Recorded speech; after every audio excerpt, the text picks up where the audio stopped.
દ્વારિકાધીશ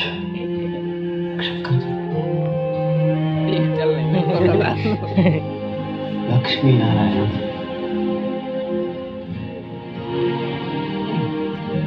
ભગવાન તમે શું કરતા હશો આનું હે તમે મને જોતા હશો કા નજીકથી આમ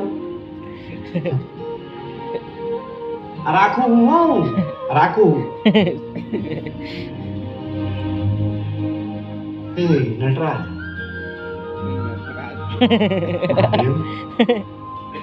હા ભાઈ ઉડાડ દેવા દે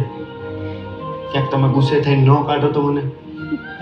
અને હા સાંભળી લ્યો બધા ભગવાન જે છે અહીંયા બધા ભેગા થઈને મને કાઢવાનું હોય હો અહીંથી એકબીજા ઉપર ઢોળતા નહીં પાછા જલ્દી કાઢ દેજો મને